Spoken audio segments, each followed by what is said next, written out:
team est né en 2007 avec Simon Chasselot. Donc Simon était dans la section déjà VTT au niveau du comité départemental sous forme de sélection, et donc c'était le jour du chrono des nations aux Herbiers qu'on s'est rencontrés et on a décidé de monter un team.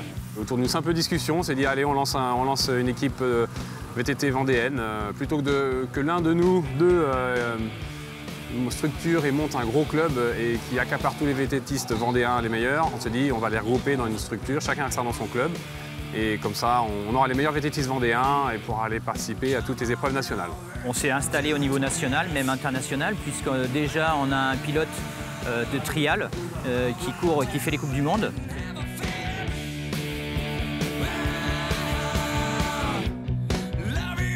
On a la chance en Vendée d'avoir une formule hivernale avec des stages qu'on invite tous les clubs. Tous les jeunes sont invités et à partir de là, on fait une sélection. La condition pour être dans le team Vendée VTT, c'est d'être licencié dans un des clubs vendéens. Donc on a une douzaine, entre 12 et 15 pilotes qui peuvent intégrer le team. Et donc bien sûr, on prend les meilleurs. On a des challenges qui sont la Coupe régionale des Pays de la Loire. Le challenge aussi vendéen qui monte énormément en ce moment, c'est le Vendée Tour VTT. Voilà, rien que sur ces épreuves-là, on peut déjà voir établir une hiérarchie des VTTistes vendéens et donc faire le recrutement pour le team. On a deux pôles. Ce qu'on a souhaité mettre en place, c'est un pôle jeune, on a 5 juniors et un pôle élite, où on a 5 élites. Le but, c'est pour nous de former entre guillemets nos champions et pas d'aller les chercher dans les départements limitrophes ou dans l'Hexagone. Quand j'ai commencé au niveau du team, je faisais encore très peu de cross-country. J'étais plutôt spécialisé dans le trial. Et le team Vendée a pu m'apporter tout l'encadrement, toute la logistique qui permet de progresser dans les meilleures conditions et d'aller viser le plus haut niveau possible au niveau national. Avec le team, j'ai beaucoup progressé. Donc, voilà, j'ai progressé au fil des années et c'est vraiment une très bonne structure pour arriver au haut niveau. Je peux venir sur toutes les Coupes de France. Après, on fait pas mal de stages, donc tout de suite, c'est motivant. Sur les classements et tout, je le vois, j'ai progressé sur le VTT entièrement, quoi.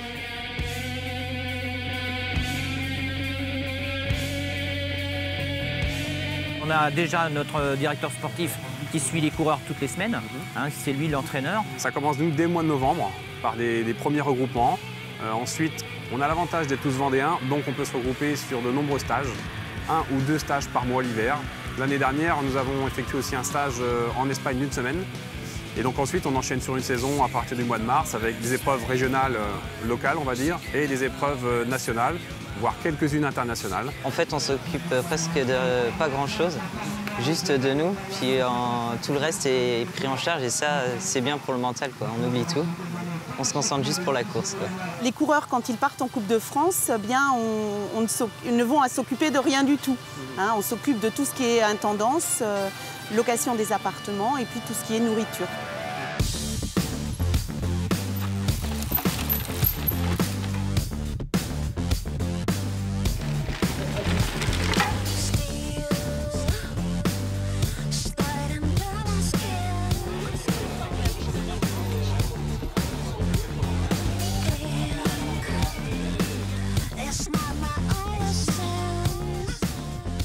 À la base, c'est un VTTiste, Arnold, et je pense qu'il adore cette discipline. S'il était redescendu en continental, je pense qu'il ferait partie du team.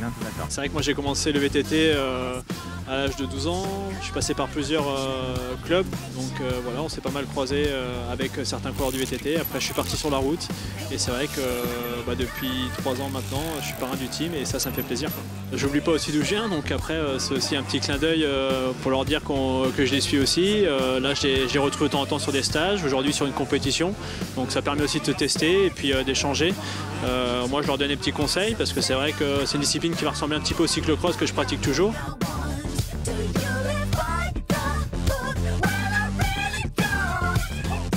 Ça a été cette année la bonne année, comme on dit, puisqu'on finit 2e des teams de DN2 et on accède à la DN1. Donc à savoir la DN1, c'est seulement les 8 meilleures équipes françaises. C'était pas le principal objectif qu'on s'était donné. On s'est dit si on peut viser peut-être un podium en DN2. C'est ce qu'on a réussi à faire. Et la cerise sur le gâteau, c'était d'être en DN1. Ça nous récompense. Ça récompense, je pense, toute l'équipe, les coureurs qui se sont bien investis, le staff aussi, qui sont aussi nombreux que les coureurs. Voilà, c'est pas une finalité pour nous. Je pense que c'est une continuité et ça va nous donner encore plus d'ambition pour les années à venir. Au point de vue résultat, cette année, on peut rajouter lors des championnats de France à Méribel, au Ménuire, pardon, on a Guillaume Guilbault qui s'offre la médaille de bronze et l'équipe en général aussi, médaillé de bronze.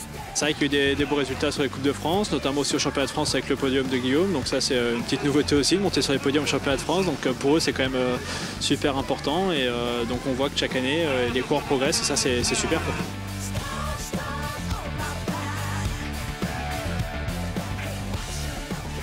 L'objectif, ça va être de tenter de conserver cette épreuve, ce label de DN1. On a aussi des jeunes qui sont en junior première année, qui vont rester en junior, qui seront en deuxième année. Il y a 2 années en junior. Et donc on va essayer de leur donner à manger, comme j'aime dire, c'est-à-dire aller faire des Coupes du Monde, des épreuves qui sont en Europe quand même, si les moyens logistiques nous le permettent. On a les moyens sportifs de rester en DN1. Maintenant, il y a les moyens financiers qui rentrent en jeu. Donc c'est à nous d'aller rencontrer nos partenaires qui sont fidèles depuis 2008, hein, ça je tenais à le souligner. Ils sont toujours à nos côtés et on a même des protocoles, on a mis des protocoles en place avec par exemple Fleur et Michan au niveau diététique. Chaque coureur a sa nutrition adaptée. C'est plein de petits détails comme ça qui font qu'on a ce collectif et cette équipe qui se trouve vraiment bien en ce moment.